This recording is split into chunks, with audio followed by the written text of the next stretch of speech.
Alright, so we're here for week 2 of the PBAL, and today we the co-main guy that's actually going up against the Rome Empoleon coached by Aaron 12. And Aaron is actually the owner of the league, so I'm super excited about this battle. We always love to absolutely spank the owner if we can, so let's hope we can really do this. Aaron's team is actually super interesting, and it has a lot of really cool mons that I am a little bit scared of, so let's go over it. Team consists of Tenacious Therian, Terapagos, Annihilate, Sylveon, Terror Swampert, Bishop, Terror Gallade, Rotom Heat, Ogerpon Cornerstone, and Wartortle. The main ones I'm mostly scared of are going to be the Terapagos. Is actually really scary. Of course, you can always be scared of Annihilate, but I do think we have a decent matchup into that. I think both of his Terra Captains are pretty interesting. I think Swampert as a Terra Captain is super cool in a way, because Swampert's big weakness is just his typing. He has a good move pool, gets access to rocks, gets access to momentum. I think the Gallade is interesting because the way adaptability works with Terra is not the greatest. Like, you don't get as big as a boost as you thought you would get, but I still think it's an interesting mon. I'm not the biggest on Tenacious Therian.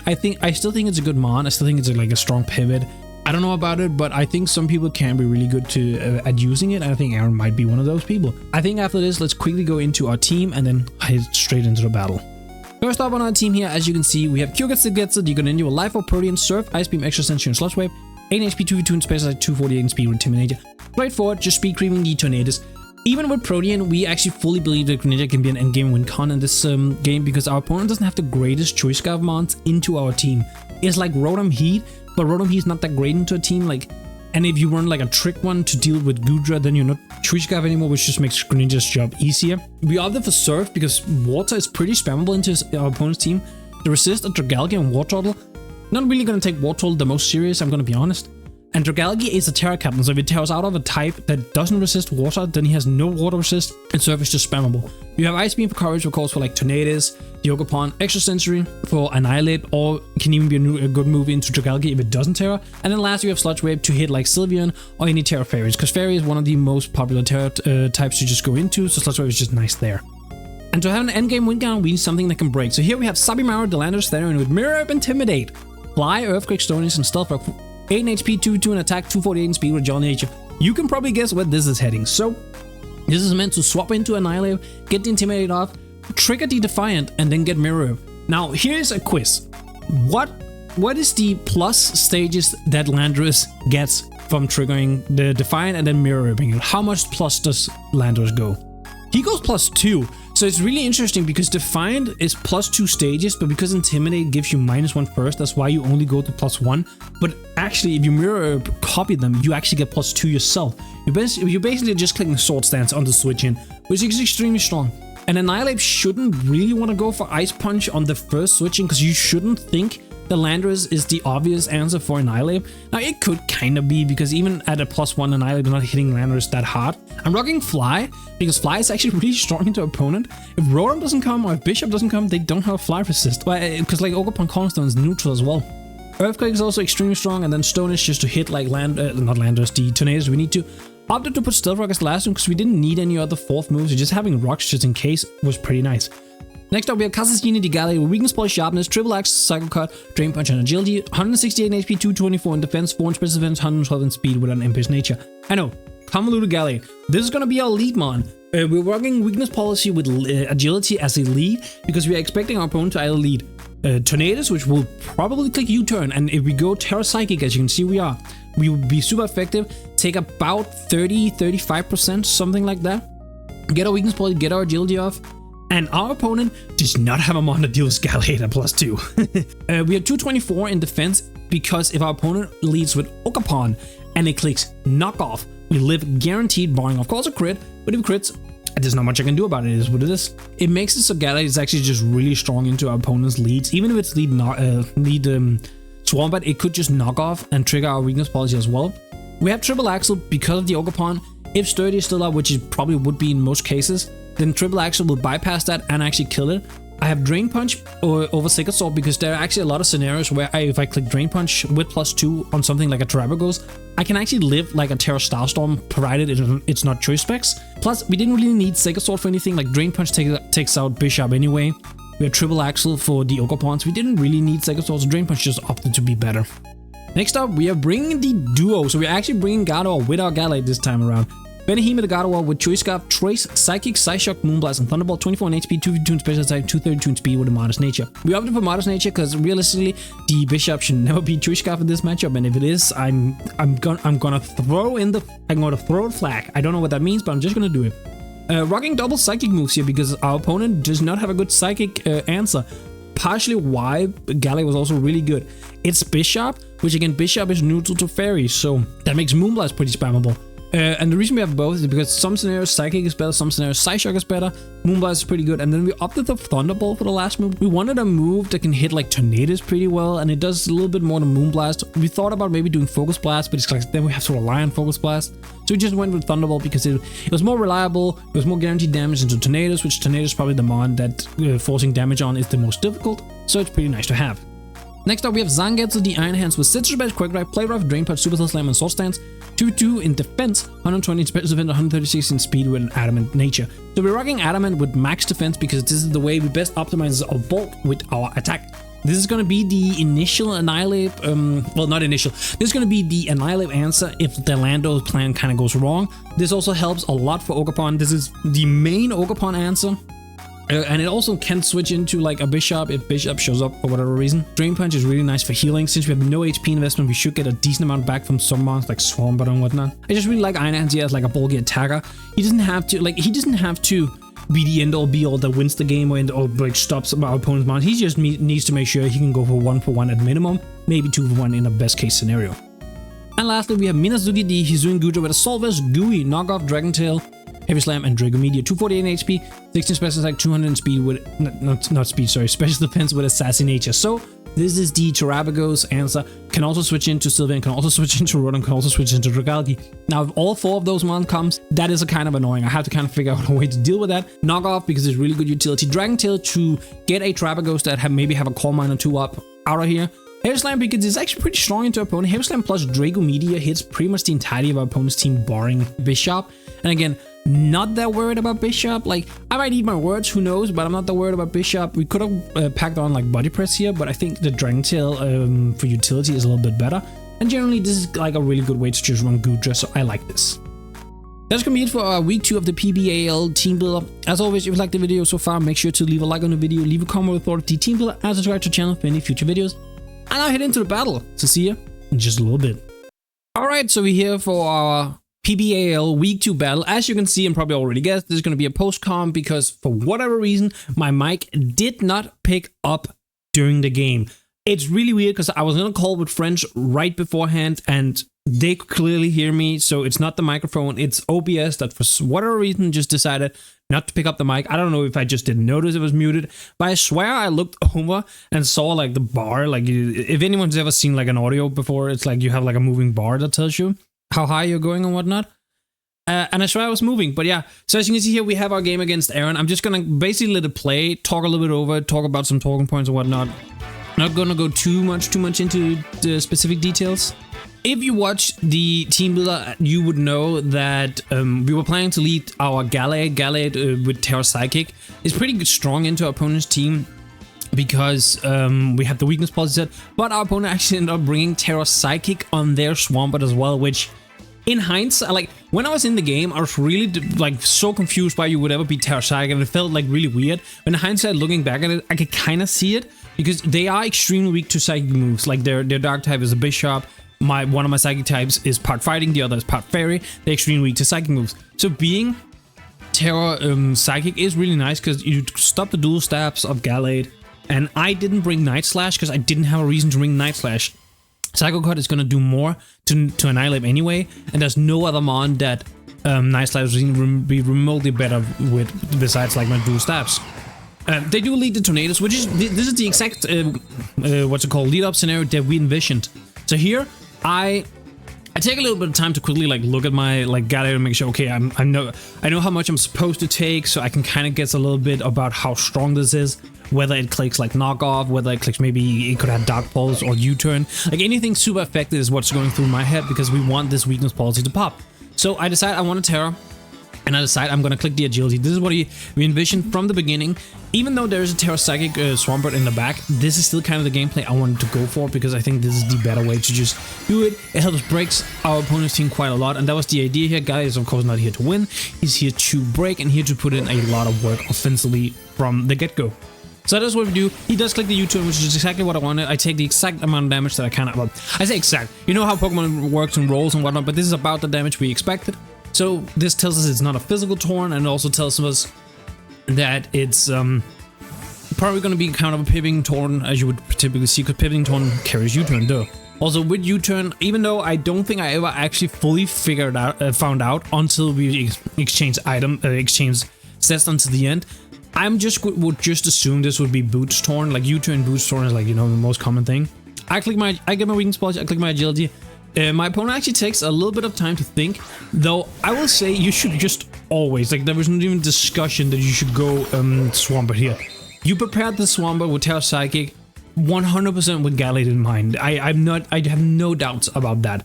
So I get my agility here. Now I quickly go over, like, in my calcs, in my head, like, okay, what is the best move here? This thing is 100% gonna Terra. I want you guys to know, I remember saying this, and you can call bullshit or not, because this is post-coms, I can't prove it anyway, but I remember saying that if I had Night Slash, I'm 100% clicking it here, like no questions. I'm 100% clicking Night Slash here, because it's not really a downplay. Like, at worst, I get a neutral move into the Swampert, which is fine, but at best, I of course kill the Swampert if it is Terra. So basically, I end up thinking a little bit here, and as I just said, if I had Night Slash, I'm clicking again. At worst, it's a neutral into the Swampert that just stays non-terror, and at best, it takes out the Psychic Swampert. But again, I didn't bring it. I still stand by these are the 3 correct moves to run this set. I stand by Drain Punch being the correct move. If you watch the team build, you get the explanation as to why. But I end up going for Triple Axle because that is the best move into him staying neutral or him going Terra Psychic. Of course, if I click Psycho Cut or Drain Punch, Terra Psychic would resist. Now, Psycho Cut would still do about like 40 to 50% depending on how bulky exactly this is. But Triple Axle is just always the move that does the most. He does end up going for the Terra again. Really wish I had Night Slash, but I don't know what I would have packed Night Slash over. It would have been over Triple Axle, because he didn't end up bringing the Ogre Pawn, as you can see. So Triple Axle wasn't as important. And we do just under 50 with Triple Axle, which is pretty good. Like, that is fine. He knocks me off. I don't have my items. I actually live this decently comfortable, I would say. I see here that he's leftovers, which is fine. I think the worst for me here would actually have been if he had been like Citrus Berry, especially because I landed just above 50. So if I hit him again, he would have gotten down to like 20, but then gotten the Citrus Berry back up. So Citrus Berry would have been kind of bad. Rocky Helmet would have been horrendous. Like, Rocky Helmet would have been really bad. I was really glad he wasn't. Like, when I hit the Triple Axles, I was like, oh my god, thank god it's not Rocky Helmet, because that would have been the worst, right? But yeah, now we're back to a situation where I can, in theory, preserve my Gallade here. This Swampert doesn't pose the biggest threat to me right now. It's annoying to deal with, sure, but it's not really a like, it's already taking about half damage. We know what item it is. We know it's not offensive, which offensive Swampert was kind of an issue. Now I ended up going for Drain Punch. And the reason I did this is because the healing I get back here actually made it so I lived anything except, and I'm gonna so as you see here, I'm gonna quickly pause. So as you see, I know the bars in a way, but as you see here, I barely lived the flip turn, and that because I did not take into account him going into torrent range when I was calcing. Because I was like, oh wait, I will live any hit. Like, I will live another knockoff. I will live Earthquake. I would have lived liquidation, because if I live Earthquake, I live liquidation before torrent. But he goes into torrent range, which means this flip turn does a bajillion, which is really like annoying. But the Drain Punch did make it so I lived. So whether I had Triple Axled and then died to the flip turn, or I did what I did and then you're gonna see what's gonna happen, wouldn't really have mattered. Like, maybe I could have preserved I don't know. Like, in theory, I could have preserved Gallade at any point at this point, because my opponent's moves, I would say the flip turn, I wasn't super confident he was gonna go for flip turn. Honestly, if I don't hit him into torn range there, I think flip turn is a throw. It's a throw and a half, because he has nothing that would really revenge me. Now he goes Sylveon here. I immediately go to the mindset of, alright, he has Quick Attack, but then I also go like, why do you have Quick Attack? And I was like, it's gotta be for Greninja. There's nothing but Greninja on my team that really like suffers that much for Quick Attack, because Gallade was gonna Terra anyway. And Terra Fighting wasn't that great into my opponent's team with like Torn and whatnot. Yeah, we lose Gallade. We got like about 70% off on the Swampert, which is fine with me. Like, I would have preferred a bit more. I really would have preferred Gallade to put on a slight bit more pressure. But overall, I'm decently happy with what he ended up doing. I know here I go over like what are my best options here. What are the ways I'm supposed to play here? Because like I know Goodra is like the extremely obvious one. And I do end up going Goodra. But as you can see, if you watched our team builder once again, I tell you, watch those team builders. we don't have a move really for the Bishop. So I was a little bit nervous about like bringing in Goodra because it meant Bishop could get a free turn to come in. However, we do carry a knockoff, which like should deteriorate the Bishop from wanting to come in, because either it's Eviolite and doesn't want to lose the Eviolite, or it's going to be like an offensive item like Life Orb or whatever, which he doesn't really want to lose either. So I felt pretty safe in just clicking knockoff. He goes back into Swampert, sacks the Swampert, which honestly, that is just the perfect, like that is probably the correct play for him as well. He doesn't need Swampert anymore. It kind of did what it needed to do against Gallade. So I think this was like his best play, but I will also say this, he actually doesn't deal with our, what's it called, Goodra that well, because Annihilate is the only mon that really threatens it. Like, this mon is here to take on Terapagos, so Terapagos you can't go into. You could go into Torn, but again, you don't really beat the Goodra 1v1 unless you're like nasty plot Focus Blast, and even then, because we are AV, we probably still take the hit pretty well. He goes into the Annihilate here, and I immediately go, okay, is this the time to pull the trigger? Is it too early in the game? Is it too like, okay, we go to Lando, we click the Lando button? But I also kind of went with, you know what? Gallade already broke a little bit. It's time to break a little bit more. So I actually do end up, as you'll see here in like a split second, going into Lando, and we get the Intimidate off. He gets the Defiant. We get our Mirror, and we're kind of in a good position at that point. Yeah, if we just skip forward a little bit, whoops, skip forward a little bit there. So we swap. So you can see we swap our Goodra out. We go into Zavimaru, the Landorus therein. Which, by the way, I will say this: I've actually been pleasantly surprised by Landorus so far. I feel like he's actually done, like in the first 2 games, he's done way more than I expected him to do. And I think I know, I think I know to myself why he's performing as well as he does. But I'm not going to say it right now because I don't want other people to, you know, watch this and be like, oh, okay, nah. Not giving out all the secrets just yet. But I have a good idea of why I think Landorus has actually been performing pretty well. But yeah, we get, as I said here, we get our Intimidate, we get the Defiant, we get the Mirror. We're now +2. He has nothing on his team that wants to switch into this. I'm gonna be honest. He has, because like even the Bishop, even though it resists Fly, it's just gonna die to the Earthquake afterwards. Like it would not matter. Like what he could have done here. So I do end up, as you will see here, I'll do end up going for the Fly option because, as I just said, he doesn't have a realistically good switch. I end up going for Fly. What he could have done is he could have pivoted into Bishop, eaten the Fly, and then pivoted into Tornadus on a potential Earthquake.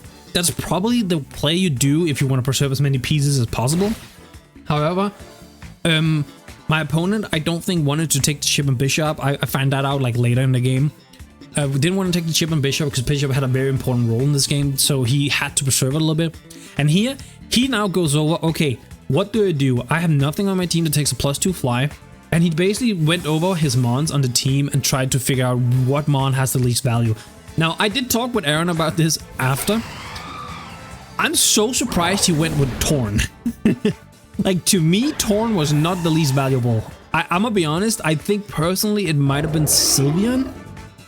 But then it would have been, it's Sylveon in my head because it's based on what I know about it's Annihilate right now. Like in the game, maybe you could even have said like just letting Annihilate go down, because the only mon Annihilate is really strong into is Goodra. Like it probably loses the 1v1 versus Hands. It probably loses versus God of War. Now that I have revealed Fly on Lando, it has a decent chance of losing to Lando. So maybe Annihilate should have just gone down, but I don't know. I kind of get the play, but at the same time, it's a little risky. Now, here I end up staying in with my Lando and going for EQ on this Terapagos because I was almost 100% confident that he was going to Rapid Spin or like Rock Polish or Calm Mind potentially. I don't think he ever would have clicked Ice Beam, and even if he does, I was prepared to let Lando go down on this turn just because I wanted to break that Terra Shell. As soon as we break the Terra Shell, it makes it so much easier to deal with. Greninja can potentially come in. Now that it has a +1 speed, Greninja of course can't come in as easily. But Gardevoir can come in, live a hit, potentially take it out. Like, even though it is should be faster than Gardevoir if he has Bedcraft Gardevoir, Gardevoir can still like eat a hit in most scenarios. Like, Terra Starstorm will do a lot, but I feel like we should be able to live it. Goodra is of course my obvious mon to take this on. And I do go over here if I'm just gonna stay in with Lando. Potentially take the hit, die if he has Ice Beam of course, or I should go Goodra. I opt to go Goodra, because this is what Goodra is here for. We might as well preserve Lando. Lando still has a lot of play in this game, if we're being completely honest. And he goes with Terra Starstorm, which is really interesting. Because I had a chance to live Terra Starstorm with my Lando, by the way. I had a chance. Like, it wasn't great. It wasn't his favor, I think, if I remember correctly. Because, like, we almost have no bulk in Lando, right? Like, we're max speed, max attack almost. But... yeah, see, this is what I'm going over. I'm like, oh, I'm 162 HP. Could I live that? And I go, oh, wait, I had a slight chance to live. Wow. So, but that also tells me that he definitely does not have Ice Beam. You always click Ice Beam there. You have no downside to clicking Ice Beam. My assumption at this point is he's Rapid Spin. Terra Starstorm has to be Earth Power. And then he turns out to be Core Mine. Now, he went for Core Mine here. I think, I actually didn't ask him, but I think he went for Core Mine here, expecting me to be a special Goodra. But as you, again, if you watch the team battle know, we are physical. I go for the knockoff here. I want to get rid of whatever item. It turns out to be Boots, which, like, Boots is very common and, like, the most straightforward item. And we do have decent hazard settings, so I get it. But it was just more so if it was like a Resist Berry, or if it was like well, I knew it wasn't leftovers, but like Citrus Berry or anything, I wanted to just get rid of it. I Heavy Slam, do pretty decent damage, I'm not gonna lie. Like, I wish I would have done a little more. This tells me he's pretty bulky on the Terapagos, like he has a decent amount of bulk. Because that Heavy Slam should have done more if he had none. Or if he only had the bulk that he would have had if he had just sped crept our base 80s in Gallade and Gardevoir and I guess Driftloom as well, right? But he does have a bit more, so I'm assuming at this point he probably is like max HP kind of variant. I go over here now for a sec. Should I go into Lando on the Earth Power? And I will fully admit, I forgot in the moment that he had a Rapid Spin up. Now, I do remember that before I like decide to do the move. I do remember, oh no, wait, he has a +1 speed. I cannot do that. And that's why I ultimately end up staying in with Goodra. And we basically just have this little bit of back and forth for a little bit. So as you can see, I stay in, I click Heavy Slam once again, because like Heavy Slam is pretty okay into the rest of the team. Even if Bishop comes in, it's some chip I can get off, which is nice. Which I do think my opponent could have played a bit more aggressively in this game.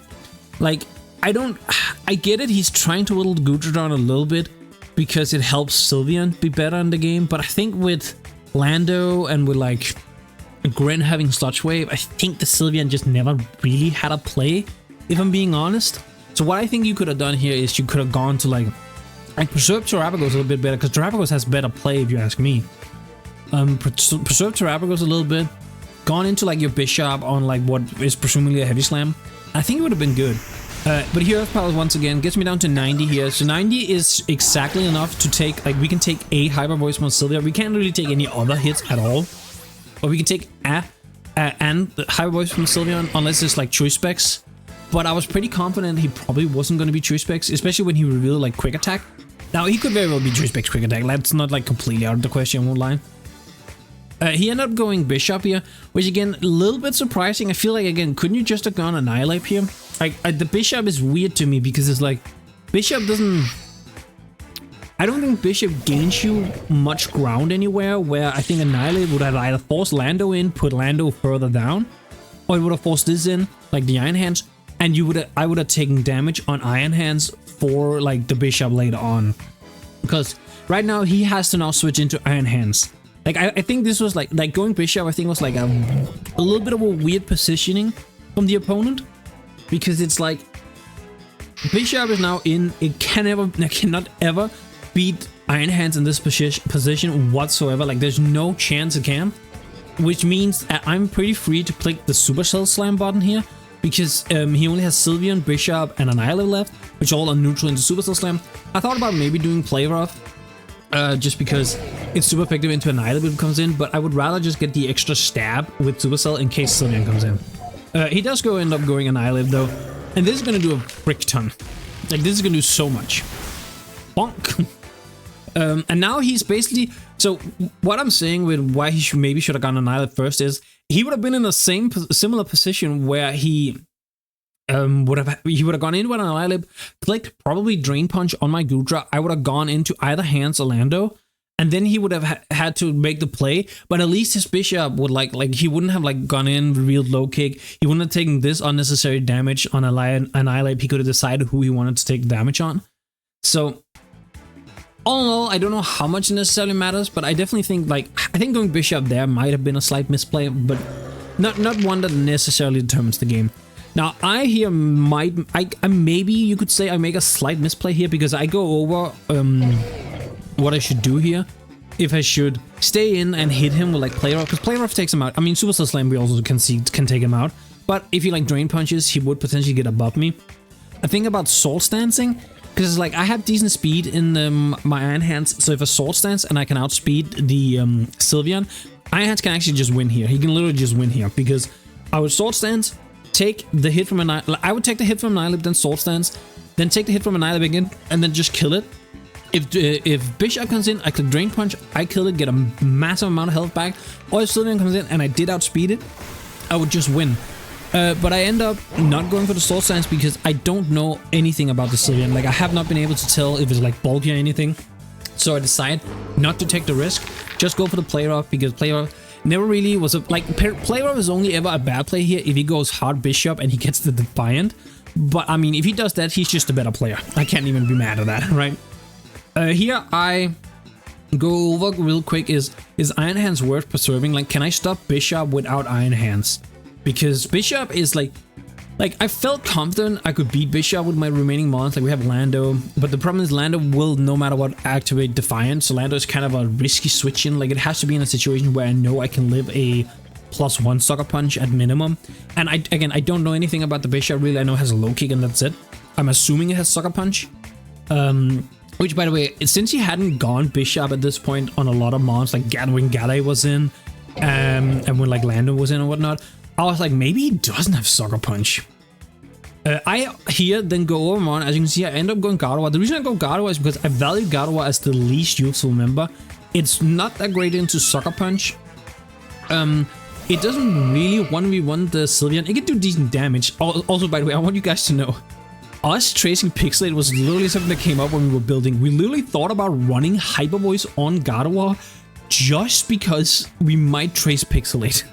I'm not even joking. That was actually a thing that came up when we were building, and it was so interesting when it came to the situation. I literally said, man, I wish I had Hyper Voice right now, because Hyper Voice would do a bit more than Moonblast.